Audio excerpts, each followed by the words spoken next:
Hello, cognitive psychology. What is it? Cognitive psychology has to do with our thinking. Thoughts are cognitions. So, how does cognitive psychology relate to our emotions? By the way, this is not medical advice. This is just for general information and entertainment purposes only. Cognitive psychology and our emotions within the theory of cognitive behavioral therapy, we have the most direct control over our behaviors. We have some direct control over our thinking, and we have the least direct control over our emotions. So if we want to influence our emotions through our thinking, then we can change the way we think and potentially influence our emotions, which can take some time. Within cognitive theory, we do have automatic thoughts. We can have positive automatic thoughts, neutral automatic thoughts, or negative automatic thoughts. So within cognitive psychology, or cognitive thinking, in psychology, the study of the mind, then one could think about or theorize how our thinking impacts our emotions and vice versa.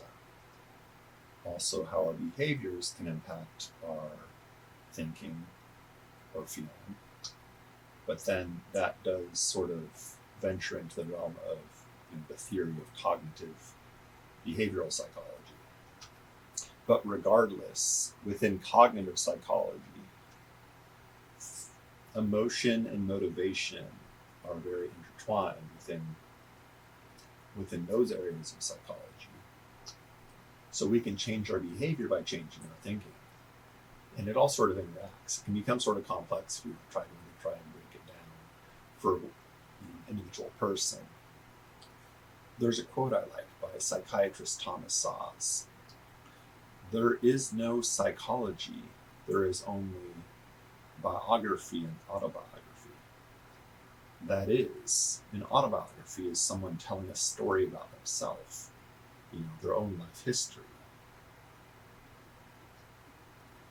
And biography is talking about somebody else's life history.